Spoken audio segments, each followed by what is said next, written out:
where were they in the PWI 500 after that match? Oh, I don't know. Oh my God. Speaking of Edge, is he going to show up tomorrow night on the Grand Slam? Well, I'll tell you this much. Uh, I went back and watched some of the Edge and Christian show on Peacock, Yeah, it's awesome. and it's funny, and they have a lot of great chemistry, and there's zero chance that they're not going to try to bring that guy in. Dude, the I think John's right. I think he shows up tomorrow. I think he shows up tomorrow and has the big moment, and then they try to parlay that into Rampage viewers by him coming back on Rampage and announcing who his match is going to be at the Wrestle Dream show. mm, Okay, I'm good with that. hey, I'm good with that too. The, the funny thing is that you mentioned that, Andretti, is that the Edge and Christian show that was on the network is not nearly as good as what the actual podcast was. The actual podcast was phenomenal. I mean, those guys are great together, man. You have to do everything you can to bring that guy in. Oh yeah, absolutely. But yeah, but back to the Christian's been a home run, Yeah, and yeah. they're the same. Christian has been everything that a guy that's his age should be. Christian has been Jericho, except he doesn't have Jericho's pedigree. He's come in, he's talked people into the building, he's had incredible matches, even well beyond his years, and he's put everybody over. And Edge isn't going to do that. He's not going to not do the same thing, and that's exactly what he should be, and that's awesome. And then we get Edge and Christian versus the Young Bucks. We get Edge and Christian versus FTR. We get Edge and Christian versus Aussie Open. We get Edge and Christian versus the Lucha Brothers. Like, Yeah. I mean, so all of why that. not? bless the child on that one. Yeah. I'll say it again on that one. Um, And no, that's not even to consider all the singles matches that we could get because that look, it's hard to just go by one match, but that Edge and Sheamus match was fantastic. Those guys did a hell of a job together. Edge can still work, man. There's still a lot of gas in that tank. Just to get the singles match, get the big singles match with him and MJF.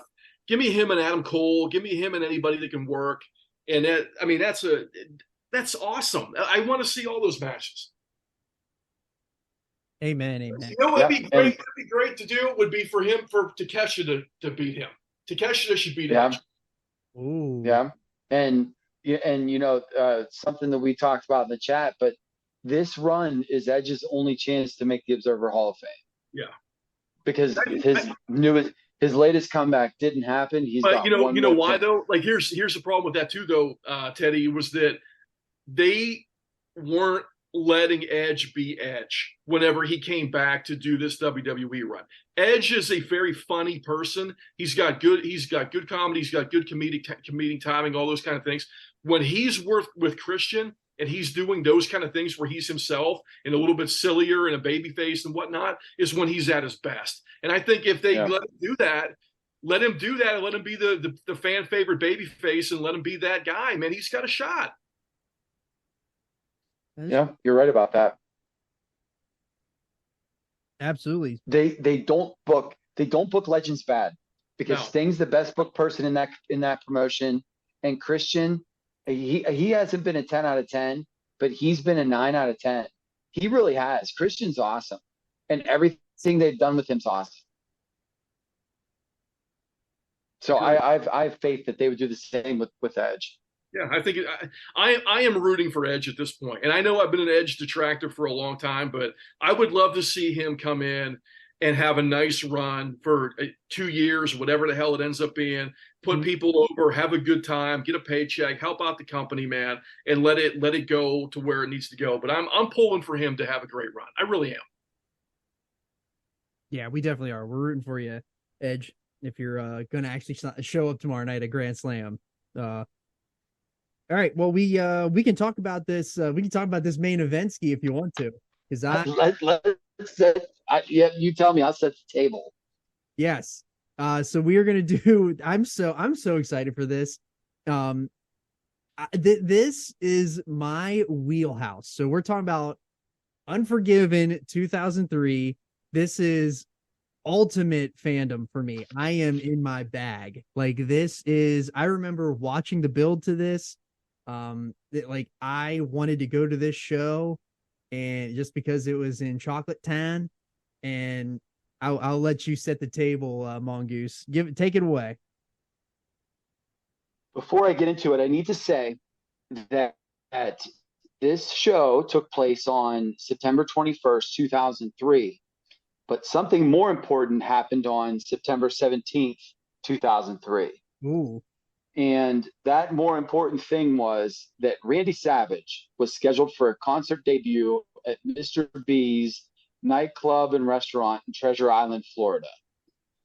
Bubba the Love Sponge, who was Hulk Hogan's best friend, who was Hogan's worst enemy, took it upon himself to ruin the show.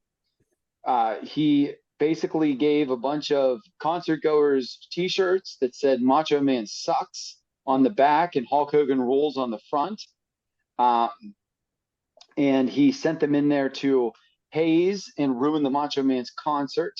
The restaurant management allowed to refuse any of those people in with the idea of keeping the hecklers out. But because the venue held less than 200 people, the hecklers still got in to ruin the show. Savage and Brian Chronic Adam was living off of a London career-ending insurance policy, as well as working for security for Savage during his rap shows, was there, and he and Savage came out and were booed, where fans were shouting, "Crapped your pants at Gold's Gym" at him. Savage was lip-syncing songs from his rap album, and people were chanting Hogan at him.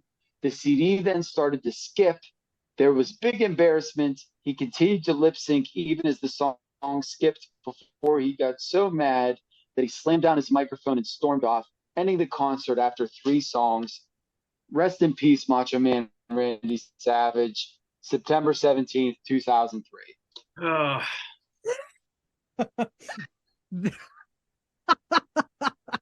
don't even have anything for that. The album is gold. Man, I wish I was on that. Dude, I would have worked. That'd be a man-hawk. I would have loved to hang out with Crush, dude. I would love to hang out with Crush and be on the security. You'd have been standing there with Crush. Yep, you'd have been standing there with Crush. So I needed to get that in. I was going to save that for the end of the show, but since Andretti's still here, I had to get that in first. Oh. So the show itself, this is let me say this real quick, dude. Let me say this real quick. Go ahead. I found out last night for the first time while I was watching the show again and trying to recap that Hershey Park Arena and the Giant Center are not the same thing. No, they're not. I thought they were the same damn thing. No, they're totally different. I've never been to the Giant Center. I've only been in the Hershey Park Arena. Oh man, Giant Center's beautiful, man. Beautiful this time of year. God. Yeah, Giant Center's a great venue. So they've been going back. So a little plug for the Giant Center is that the last few times they've had shows there, they're legit sellouts. Mm-hmm. Well, that the house show we were at sold out, and then the SmackDown that was there before that was people hanging off the rafters, sold out. Me and Trigger Trey were there for a sold out Raw. You're there for Brody, and then they were just back there for another SmackDown. Yeah, and that was the Cena re-debut. Yeah. They'll get a pay-per-view soon. Like in the next 2 years, they'll definitely get a pay-per-view. I'd love it because they and a B pay-per-view. They'll get an Unforgiven. Well, I said Unforgiven, but they'll get one of those. Okay, so just so the crowd knows, Mongoose was at this show.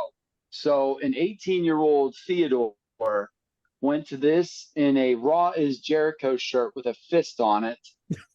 Probably had on baggy ballhead jeans and Airwalk shoes. Had a lot more hair than I do now. And this was the first time that I got to see babyface Shawn Michaels perform.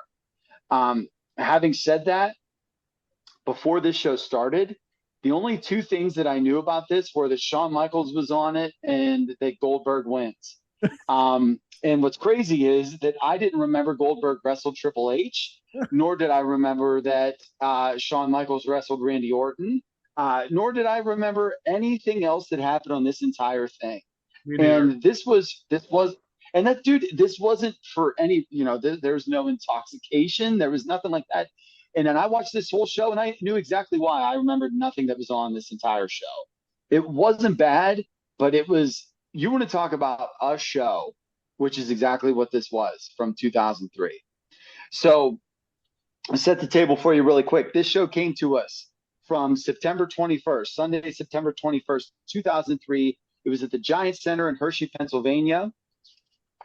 The crowd at this night, or for this night, was 10,347 people. Sellout, paid $560,000. All-time pro wrestling record for Hershey at the time. The show was 21% thumbs up, 44% thumbs down, and 34.7% thumbs in the middle from Wrestling Observer subscribers at the time. Best match poll was Shawn Michaels and Randy Orton. Worst match was Ross and Lawler versus Coachman and Snow. You want to talk about something that I did not know that I was going to see. That would have been it right there. I didn't either. So, came out. Yeah, so that was what we have right there. I love the lead into I gotta get this in right now because I don't know how much time I ultimately have. How awesome was that segment before the main event when King and JR are sitting there and they're both like real disheveled and real quiet. It was the greatest thing I've ever seen. That's the era where Jim Ross just didn't give a shit and he would just call everyone no good, dirty sons of bitches on the air. And it is so good. Oh, it was so good. I know the observers are wrong on this one because that was not the worst match on this show. That was terrible. It was watching Jim Ross in an Oklahoma Sooners jersey trying to throw haymakers on Jonathan Coachman and get drop kicked by Chris Jericho. Like that's a pay-per-view match. This was a nightmare. That was a main one event of the things that I absolutely loved about it was one of the things that I loved about it was that, and it actually got noted in the Observer. I read it after I watched the show. Was that Lawler pulls his strap down, waiting for this big pop, and nobody knew what the hell he was doing. Everybody was like, "Put your hairy nipples away, old man," and that would have popped like 3/4 of America 40 years ago. You know what I mean? Or anybody in the South, even today, and nobody in Hershey knew what the hell was going on. Oh my god! I got to lead in this really quick too. So I needed to say that this was the third time that they tried to get Ross off of TV, and the time before that was when Kane burned him alive, and I completely forgot about that. That he laid him down and lit him on fire while a huddled mass in an Oklahoma jersey just got burned to a crisp. Yes, I can't seriously. I can't wait to talk about this Shane McMahon match. I know that you guys probably hated this, but I loved this show. No, this was that match was great. It was that match was awesome. Two things I need to say before we talk about the show. First one, the quote that I have from the Observer is, in wrestling, dating back to such luminaries as Luthez, Strangler Lewis, and Stephanie McMahon, there is a saying: we can do it the hard way or the easy way. Well, in this case, nobody was whispering for that for a title change, but they could do it the smart way or the dumb way. Well, the dumb way was going to pacify the ego of the boyfriend, and few thought anything different would happen. I thought that was awesome. The other thing is that the response for the show was way down from a normal WWE pay-per-view. It was actually down 30% from recent shows. And Dave's big gripe was that this should have been the number one B show of the year because of the main event that you had. And because they killed Goldberg dead going into it. Yeah. And spent the entire time saying WCW sucks and so does Goldberg. And dude, even Lawler said something in that match about that Goldberg isn't the sharpest knife in the drawer, but he can still cut you. Like, way to just knock down the guy that you're about to put the belt on. I thought that was, yeah. But yeah, that was that was it. Is that, I mean, it was one of those things where this Goldberg run, man, it was doomed before it started. That okay, so that belt that he wins, spoiler alert, is that the only heavyweight title they have at the time? No, they have the WWE. No, they That's the world yeah, heavy. they have a Raw and a SmackDown belt. Okay, Yeah, I got it. yeah, they're in a full brand split. So in 2003, they're in a full brand split, and this is the Raw pay per I view. was going to say I was surprised that Vince was allowing them to feature that WCW belt so prominently. Well, they brought it back specifically for Triple H, and then Flair was there, and Bischoff was running Raw at the time, so it kind of made sense. So like a Yeah. year before that, that's whenever Bischoff came out on Raw and just handed that belt out of a Halliburton right to Triple H for not even winning a damn thing, and that's when the Reign of Terror started. Okay. But yeah, so the my quick notes to piggyback off what you just said, Mongoose, is that um this was a super quick turnaround for a pay-per-view because 4 weeks before that was SummerSlam 2003, and that's where they had the second Elimination Chamber match, and that's where uh Flair slides that sledgehammer through the chamber, and it's like perfect, and it goes right into Triple H's hands, and then Triple H, they kill Goldberg dead, like literally beat the tar out of him. And then on the go home edition of Raw, right before this, they beat the shit out of Goldberg again in a steel cage.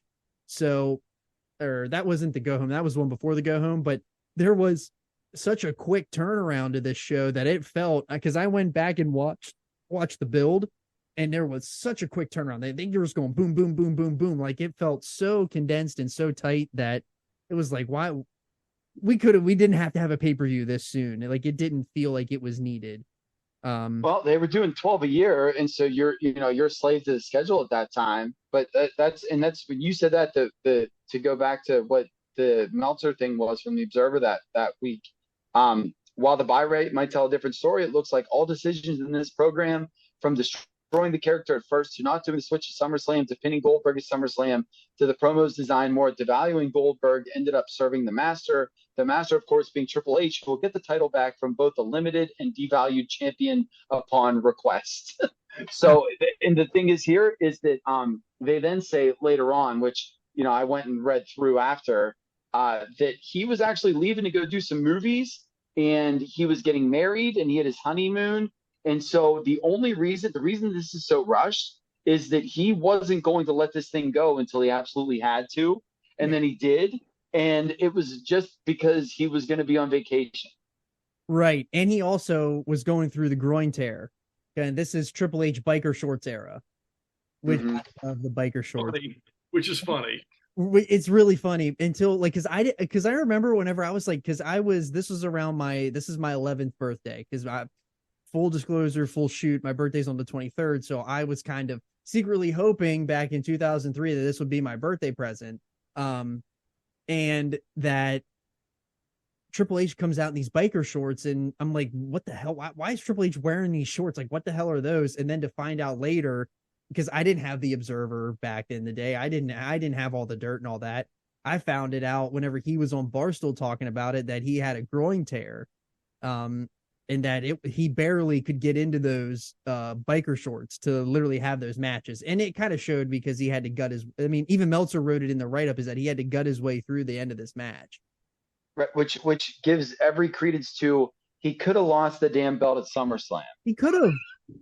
Like if your groin's torn, you don't need to wrestle another month and do another match. The other thing that I think about that is the only reason that Triple H had to win at that Elimination Chamber was not for Goldberg. It had nothing to do with Goldberg. I think that it had everything to do with for the fact that in the November for the previous Survivor Series, which was like 6 months earlier, maybe 9 months earlier, is that he lost that belt to Shawn, and then this ends up leading to them having the closure with the big matches at Bad Blood and all those, where they finally end the big Shawn and Triple H saga. But like, it almost felt like Triple H had to get his win back in the chamber because he lost to Shawn. Oh, without a doubt, a doubt, because he was already hurt. And the thing about being already hurt, the best thing about being in a work sport is that you're allowed to pick who wins and loses. Yeah. So this isn't one of those things where, oh, we booked this fight and he's her. What do we like? He knows who's winning and losing before they go out there, and he Right. could say, I can't really walk. I'm puffy and I'm undefined because I can't exercise anymore. Go ahead and beat me. And instead, it was, well, let's get another month in. Man, It just pains me. It pains me. I'm talking about Trips like this because he's my favorite of all time. But I was destroyed, literally destroyed whenever I tuned into Raw the following night to see Goldberg carrying that belt. I was destroyed. Well, how long did that last? When they put the belt on Goldberg? Very long. Literally, Trips as soon as Trips came back, he got it back. Oh. I'm pretty sure. and he had the belt back, didn't he? I can't even remember. It wasn't very long. I think it was WrestleMania or Royal Rumble. Yeah. Because Goldberg wrestles Brock at 20. Yeah, I think he loses it at Rumble or somewhere around that time. Yeah, because Goldberg is gone in another 8 months, so they didn't keep it on him long. Yeah, and the one other thing with that is, this guy with this ego, those don't go away. And to remind everybody that CM Punk has said to Triple H's face, I don't need to wrestle you at WrestleMania. You need to wrestle me. Yeah. At a time when your company's hot and you don't need them. I don't know how they, not that they wouldn't bring him back, but man, if they do bring him back, I don't know, man. People don't forget. And a guy with that kind of ego, dude, because Triple H has turned into one of those, like, he's got his guys in a good way because his guys are all very good. Phil is not one of those guys. Absolutely. And so I'd be interested to see what happens there. Yeah. Now, before we get into the show, the one last thing. Bring him in and feed him, dude. Feed him to somebody.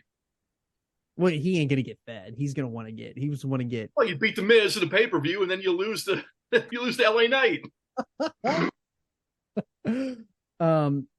Yeah. Before we get into the show, the one last thing I want to say is that this favorite part of the whole thing is that Stone Cold and Eric Bischoff are co-GMs, and the Stone Cold played such a incredibly great role as co-GM of Raw, and I begged for years for Stone Cold to come back and be the co-GM of Raw, and I don't want him to do it anymore. But this is my favorite era. I love it.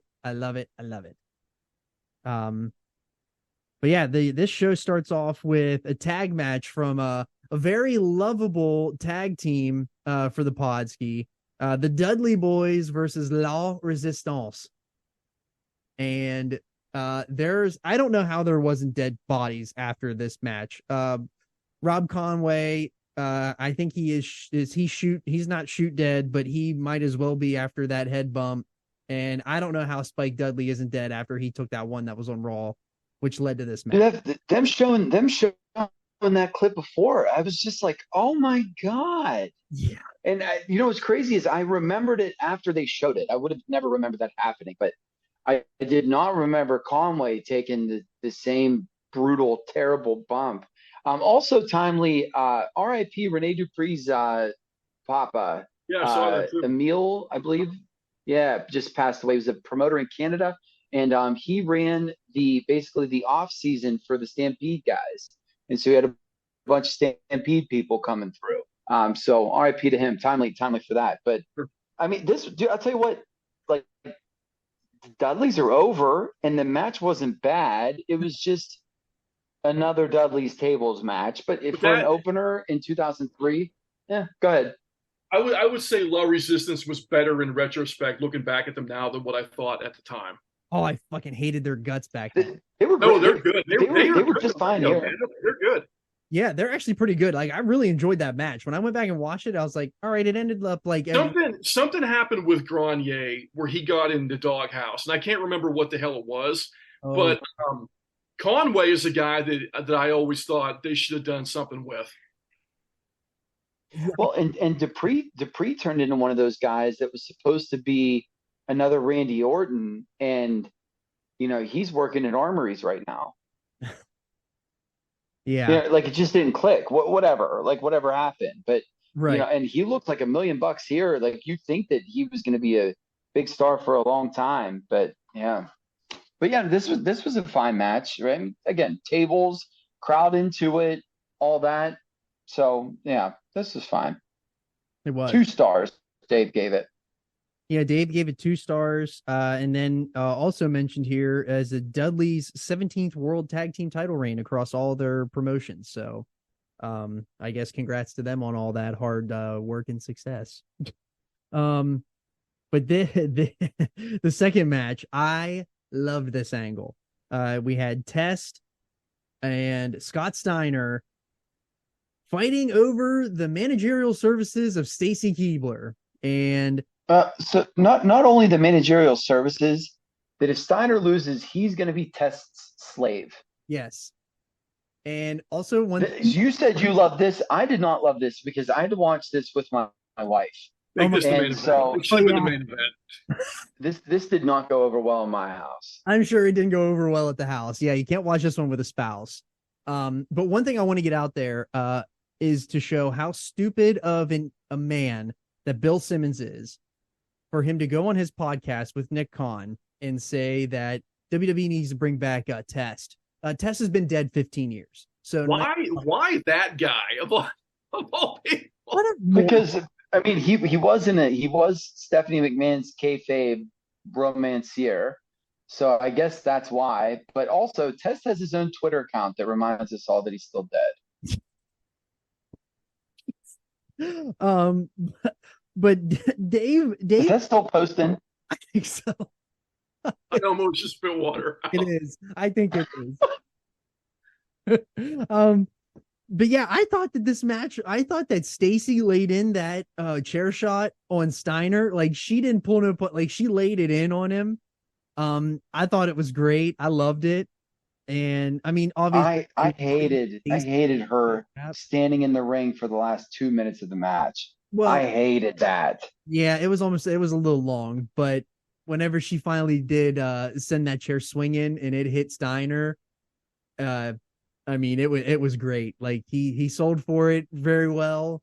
Talk about Steiner putting on his working boots for a match, although it was only 6 minutes 56 seconds. Yeah, he looked when it was done. When he was 3 minutes in, it looked like he put in 30.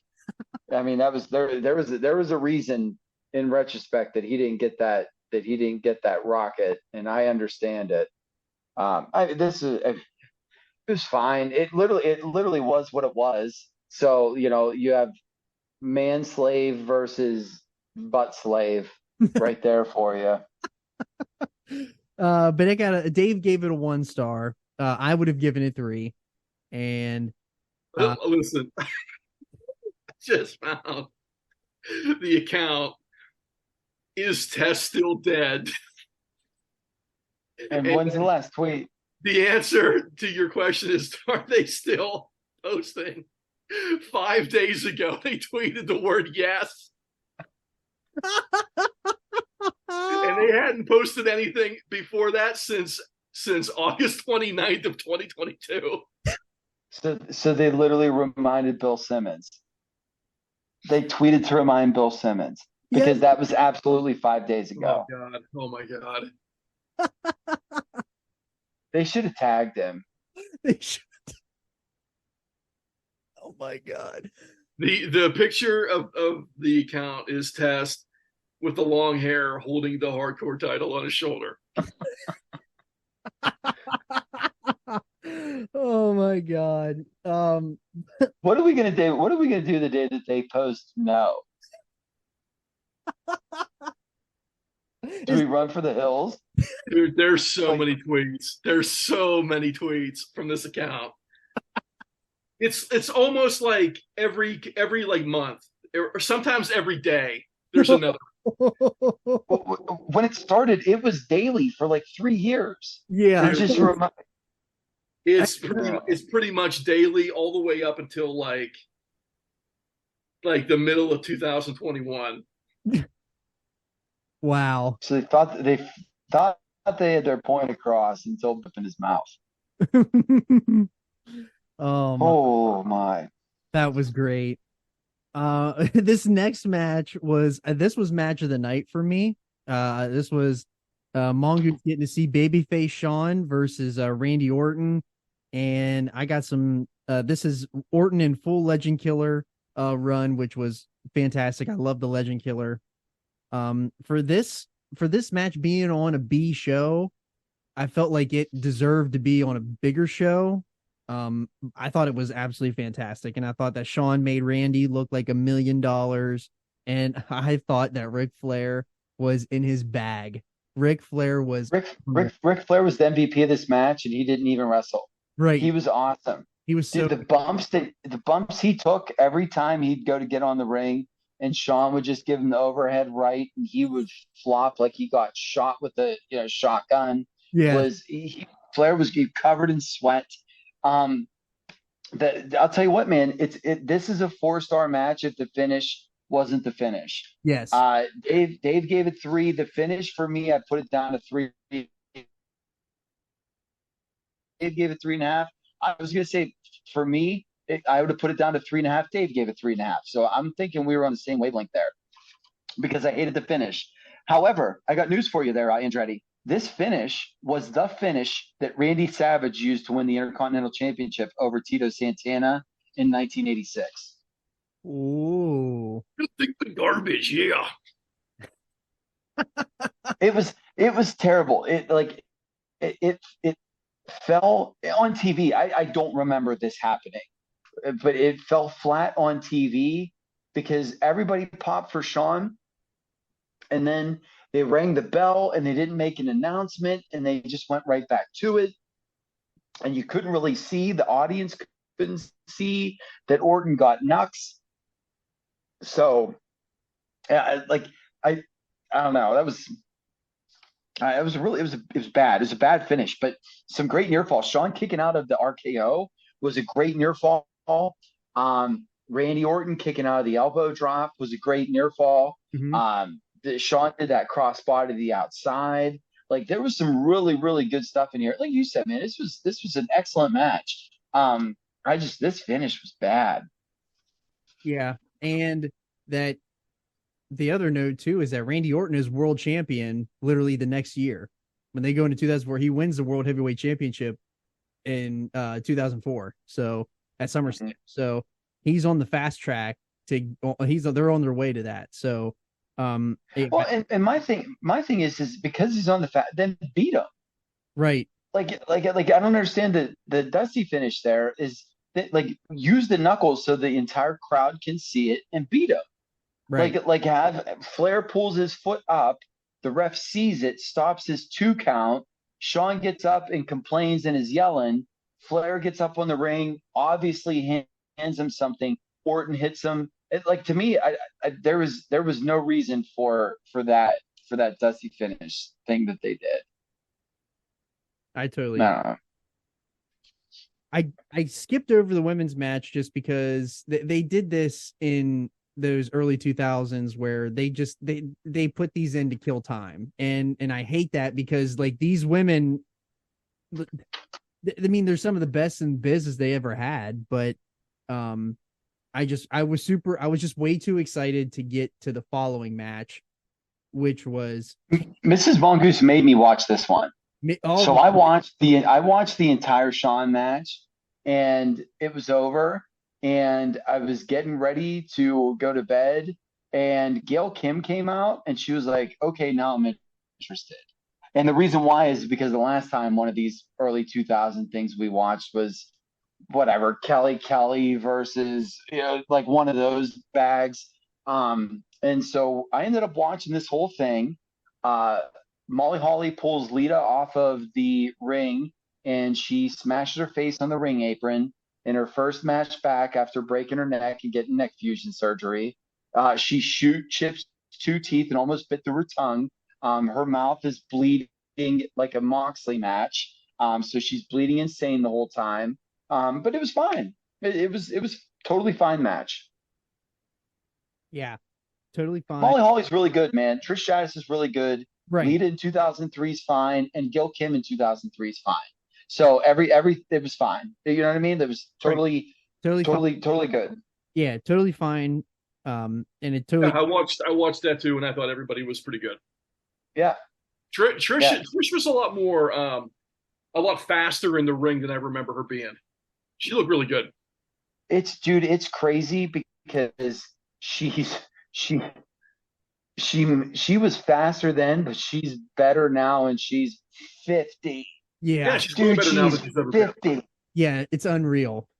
She's so much better now than what she was then. It's so crazy. Like you see Ric Flair's decrepit self You're breaking. 20 years, now 20 years ago. All right, how about now? Good. Okay. So you see Ric Flair decrepit now, but at that point in time, he was in his 50s.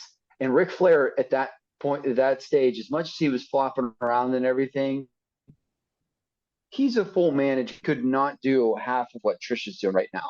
And that's really crazy. That is correct. You're actually totally right on that. It is actually crazy. And the fact that like he's her age now then. You know right. what I mean? And he's a full-time manager at that time. Right. And he ends up getting his full run later with his retirement run. Right. Which is even right. And I guess credit where it's due because I did. Yeah, that is right. He was even older then. That's why he might be. That's why he might be very high on the old Podski list. You know what I'm saying? Spoiler alert! But Richard Fleer might be a hands down number one with a bullet. And I don't even know whatever everybody else said. Yeah, I ain't gonna spoil, but he is pretty high on my list too. Yeah, he might be kind of high on mine too.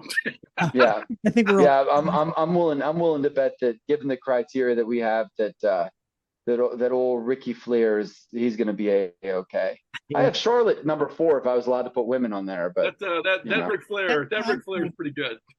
That's what I said to Andretti because I had to run through it and I was like, are we putting women on the list right now? No, I think my idea whenever we were talking about it initially was that we would do it where we do the men this year since it's not going to change that much. We do the men this year. Next year we do women and tag teams. Then we do men a year later, every 2 years, like the Olympics. Yeah. Yep. Okay, fellas, I'm going to head out here. I appreciate everything, Baker. I'll be in touch here, but go Rob Conway. We miss you. I wish you're still in the industry, bud. Yep. H's and K's, Andretti. And then this, I'm so glad that we're here now. Because Kane and it's just you and I too. Oh my God, what a better match for us to have together, huh? I know. I love this. I have so many notes on this match. Okay, so I want you to go through your notes. I'll go first and I'll let you do your thing through. So the funny thing with this is that I was watching Raw every week, literally next to Andretti in my living room. And we thought that Kane unmasking was the biggest poop fart, thought it was so dumb. And then all of a sudden, the same guy that allegedly, R'd a corpse, then burns alive an announcer. So all this stuff.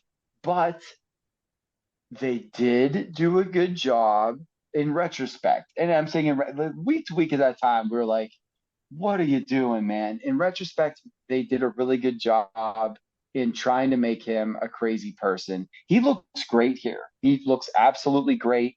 And Baby Mongoose, whenever we were watching all these manias and stuff, Kane's her favorite. And so Kane has a soft spot in my heart. All that being said, I did not I actually popped bigger for Shane O'Mac than I did for Kane when this started because I got a chance to see Here Comes the Money. But I love this match. So go ahead, take us through it. Yeah, so this feud, I legitimately thought that this was shoot reel because I didn't understand that this is a gimmick business. So I This is a summers long feud that starts whenever Kane unmasks and he attacks Vince and Linda. He's on this like crazy wild like attacking everybody. And it really ramps up whenever Stone Cold continues to poke and prod him about, you're a big monster, you need to be this big monster. And then he lights JR on fire a month or so earlier than this in a sit down interview, very reminiscent of Mankind and JR. And then before, on that same almost in the week before, in between the shows where they're on the build to this, Kane electrocutes Shane's balls on Raw, literally handcuffed him to the ring post, threw water on him, and electrocuted him by his nuts. The missus was taken aback by that when he attached the jumper cables to the penis. The missus was appalled. Yeah, I'm sure. And I said, hey, it's a business, honey. It's a business. This is the way it goes. And then the following week after that, then, well, what kind of led to the electrocution was the week before, Shane and Kane are in the back, and Kane gets thrown into a dumpster of fire. And I remember watching that Raw, and I thought that was real. I thought that Kane was burned alive on television. I tried to look so hard today to see like how they maneuvered through that, and I'm not exactly sure. I'm assuming they put like the ring of fire around the top, and he just fell through, so the fire was above him. But I legitimately thought that was so real. And this match, like, they went hell's bells from the beginning with Shane beating the shit out of him with that chair. That start was great. That was a great start. It really was. It really set the tempo for the match. And it just, I can only imagine what those chair shots felt, knowing how much Shane potatoes people. And oh, dude, you know what I was feeling for Kane was when they were going up the ramp before the finish, when Shane's throwing them live rounds and just blasting them in the guts. Yeah. Like, as I was just thinking, I was like, poor Kane, dude. He survives all these chair shots and stuff, and his liver's probably just screaming for mercy. I thought that the coast to coast looked, the usual coast to coast looked good. The one thing that I really liked that they did was that Shane used the boom camera to hit Kane with it, and then the camera glass broke, and then they started using the camera more. I thought that added to it. I thought that was like a nice, cool effect. And then pushing that announce table was great, the way they shot it. Yes, because you thought that Shane was under it, but then when he popped out, like, it was shot perfectly. Yes, it really was, because it was like, because it really then makes you get behind Shane. Like, I thought that was a really good one too. Yeah, and then Shane climbs to the top of the set and dives off of it, and it looked stiff as hell. It looked like it hurt so bad. It very much was not that Jericho bump off of the Hell in the Cell, or not the War Games cage. But I'll tell you what, man,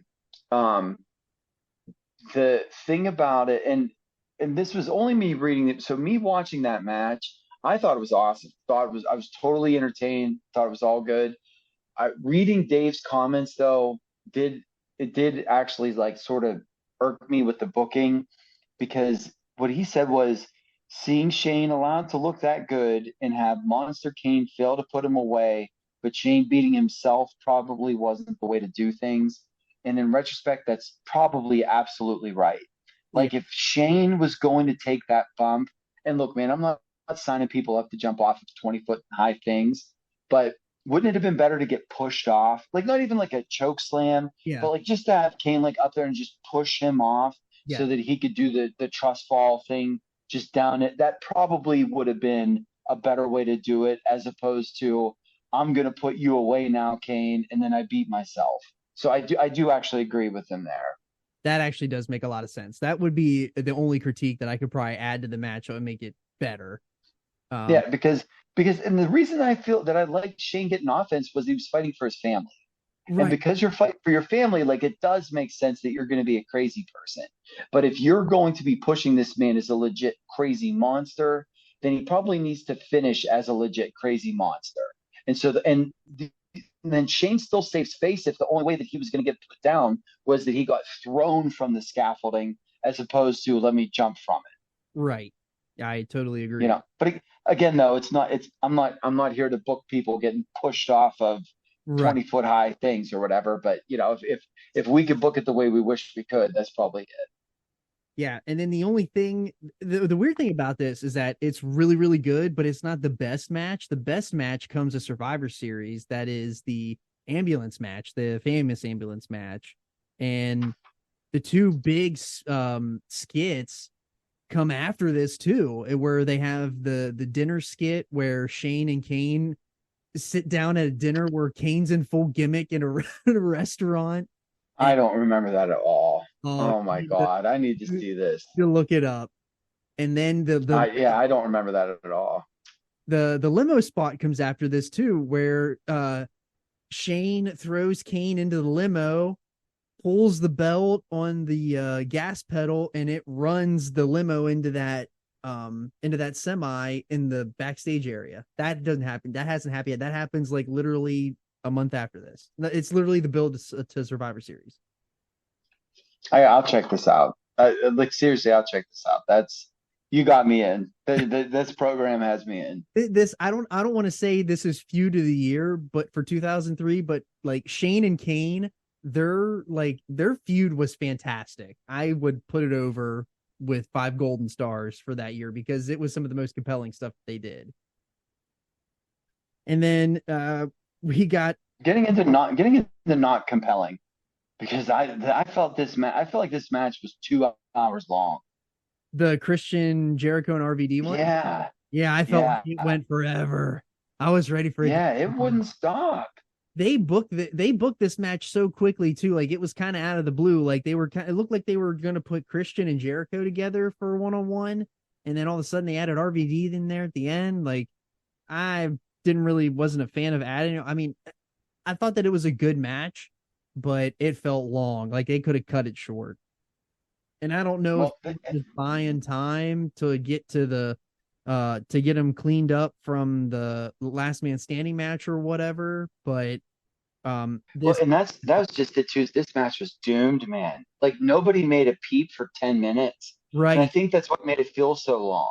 yeah, Is that because everybody was just sitting on their hands. right, because of what they just saw, and then I mean they picked it up at the end. Like I really like the ending sequence where RVD is given the frog splash and Christian pulls the belt on his knees. Uh, I Hmm. I like that, but it just felt like the first 10 minutes no one gave a shit because from what they just saw before. Yep. Yeah. Yeah. Dave actually gave this 3, and I'd have gone 2.5, and only because the work was good, but I can't say that I was not into this at all. And I was even taking breaks in between matches and stuff. It's not like I was watching this live. And it was just hard to get into, especially at the beginning. So And then probably I thought that this was entertaining, but a lot of people didn't. But it was the Al Snow coach versus Lawler and JR, and this was the winner becomes the Raw commentary team. And if you watch the build to it, the way that coach is so good. Coach is so underrated. I'll see. I think I was watching this build thinking that like, dude, I wish the coach was never in the WWE. I never liked him, never did, never. Oh yeah, he did. Different strokes for different folks, man. But man, he didn't do it for me. I did not like him on commentary. I didn't like him as a backstage announcer, and even as a heel, he wasn't even a heel that like I liked to not like. He was a heel that I was just like, oh my gosh, dude, just like I want to change the channel. Like yeah, you change the channel heat with me, not like let me boo you heat. I would agree with you. So I would totally agree with you leading up to like I felt the same way about Coach, but going back and watching him and all those skits that he did with just mocking JR and everything, it was awesome. But Well, he was really good, and he was good in this match. So you're right there. I'll give you that. Yeah, I just felt this was so much. It was fun. Like this felt fun. It sucked that JR and Lawler that they lost, but then the funnier part was whenever they go back to the commentary booth and they're just sulking in their honor, and they just Yeah. that was yeah. The only other thing that I have to say about JR on this show is that he mentioned college football about 197 times. And like, we totally, Right. JR loves college football. But at some point, like, we're doing a wrestling show, I don't give a shit about what's going on with the Oklahoma Sooners. Yeah. And I don't, let me see if I have it where it was. Because to you saying that stuff about coach, that Meltzer made a couple of points about the way that that was booked, and I thought that it was really interesting. Basically, while I'm sitting here flipping through things to see if I can find it quickly, basically what it says, and it actually made sense, was that the tough thing about it was that, oh, here we go. So the first time that they did Coachman mocking JR, he said it died a brutal death on Raw as the spoofing got no heat live and came across as a repeat of Vince Russo's angle, which was no less masturbatory. Worse, this one hurt. This was the third angle to get Ross off of Raw.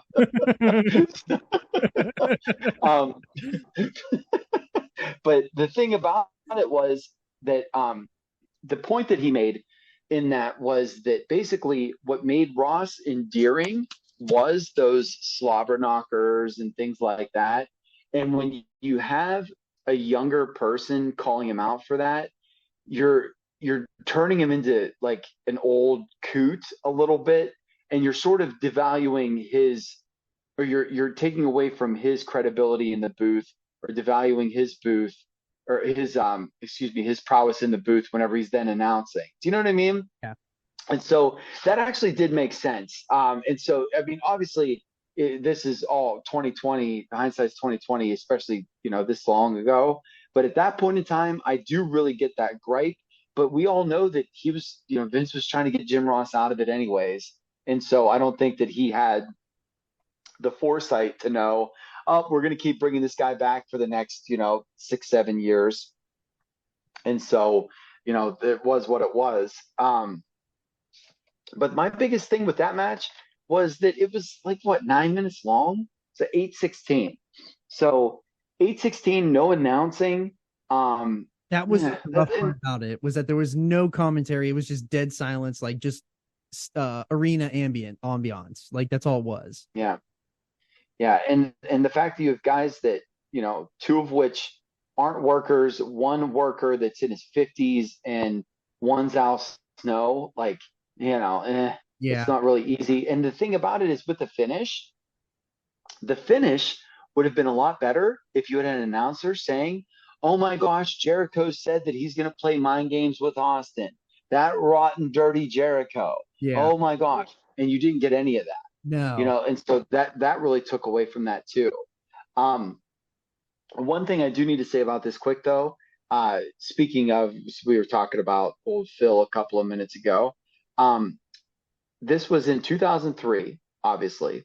Lawler is about to turn 54, and he just recently gave an interview where he talked about all the guys killing themselves, not having long careers. Oh, I'm sorry. He was talking about all the guys killing themselves and not having long careers, and he was asked if he should give advice. And he said he never gives advice because he remembers being 25 years in wrestling and never listening to the advice of old timers. And so this is Jerry Lawler, who's one of the greatest of all time, in 2003 saying for 25 years, I didn't listen to what anybody told me. And so for that whole thing to start, like, it just goes back to say, like, get over yourself, man. Yeah. And that's not just Punk. That's for everybody that ever says, like, these people don't listen to young people. Apparently it's only been happening for 40 years. You know what I mean? So yeah, I don't know. I thought that was worth bringing it up. So yeah, we had your solemn, sulking. All we can do is just put over the damn main event. all we can do is put over the damn main event and do our damn job. Yeah. Yeah, we're just here to do our damn job and put these damn main eventers over.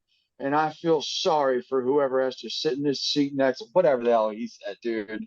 I was just sitting there and I was just awestruck that they immediately made those two beaten, just sulking souls go back into the booth to then call what was supposed to be the main event of the year. But yes, this is what's so great is that This is the biggest program in the company, and you have two guys that just got their asses whipped go back in there and try to call it. yes, that's what's so great. But The yeah, only thing better would have been if they would have had Coach and Snow yeah, go in there to call this match. that's what I was Oh afraid God, of. I'd have turned it off. I couldn't I'd have turned it off. couldn't remember if that's what happened. And whenever they won, I was like, oh my God, is Coach and Al Snow gonna be commentary for the main event? And then whenever they pan back and it's JR and King, I was like, oh my God, thank the Lord above that they did not put Cole or put Cole. If they put Cool. Coach and Snow on commentary instantly. That would have been hilarious if they would have done that for the biggest coronation of their star on their supposedly a show. It is it is really funny though that happened right after those. Like, you want to talk about more Goldberg sabotage, man. Like, doomed before it started. The two people that are going to call your main event moment just got a mud hole stomped in them by Al Snow and Jonathan Coachman in for 9 minutes or whatever. Literally immediately before your match starts. They didn't even have time to towel off. No, they literally Oh my. and this Goldberg trips, the main event was supposed to be, like we've said it a ton of times here, it was supposed to be a huge thing where Goldberg was supposed to be crowned the world heavyweight champion. They showed all of his old matches, like they had clips and everything they were showing every single week leading up to this show, that they would be coming back from commercial break. It was a Goldberg moment. And they kept saying, believe the hype. Like that was the big tagline, believe the hype. And Triple H said, the hype ain't real. Like, I mean, Triple H did about as good as he could have done to get a 16-minute match. I believe that's how long it was, around 16 minutes. 14:57 is what I got right here. Gotcha. Yeah, I mean, Triple H did about as good a job as you're going to do to get a good Goldberg match, with his limitations with his groin, but it wasn't great, and it fell flat. Jim Ross tried to sell his ass off to make it feel big, but it just felt flat for some reason. And I don't and Well, and here's because they killed go him. ahead. I'm sorry. Yeah, and it's just obvious because they killed him dead at SummerSlam. Yeah, yeah, and I got too excited so I started to talk over you. I apologize for that. But the thing is that entrance, everybody's going nuts at the beginning. Everybody's going nuts. I hate to say, man, this should have been 3.5 minutes. Yep. Sure. Like, if he's going to lose, it should have been 3.5 minutes of Triple H jumps him, gives it, like, right at the beginning, gives him a kick to the guts. Goldberg sells for a minute. Whatever. He goes to give him the big knee lift, or whatever, and then all of a sudden, it don't hurt him, man. And so, he screams at him, and he throws him, and he spears him, and he jackknifes him. Like, they should have done that match the same way that Goldberg and Hulk match was, because that match, that I don't know, but it couldn't have been 8 minutes long. No. And so that, like, because you're getting it back anyways, man. That's just it. Is that I don't understand why they needed to go that long, because they lost the crowd enthusiasm from going that long, from him selling. And then by the time that he won it, like, there was a pop because they saw a title change, but it by no means felt like a changing of the guard. Do you know what I mean? There was nothing about that was like, here's your next champion. It was almost like everybody in the building, even if they weren't internet fans at the time, knew that this wasn't going to last. Yeah, and then now that I'm thinking about it, this leads to the real formation of Evolution as we remember, because I believe, if my memory serves me right, Triple H comes back and puts the bounty whenever he comes back to after he's done with the movies and the honeymoon and all that. He puts the bounty on Goldberg's head, and that's how he gets the championship back. Was because Batista joins Evolution. That would make sense because he's not there yet. Obviously, they do have the Evolution music and stuff, Yeah, but there is no Batista. You're right about that. and Yeah, I didn't even think about that. yeah, that just reminded me. I just reminded myself about that, and which was a good, which was a really good angle going back to getting the belt off of Goldberg, but at the same time, you killed Goldberg dead, and he didn't have the title very long, and the Reign of Terror continued to reign. But 10-year-old me didn't care because Triple H was my favorite. But I'm sure for the rest of the wrestling world, everyone else hated it. Well, that's you say the same things that I did whenever I look back at the Hulk Hogan early '90s runs. If I went back and read observers from the early '90s, all of them are going to be panning this. Everybody's sick of Hulk Hogan. This is all this is stupid. Blah blah blah.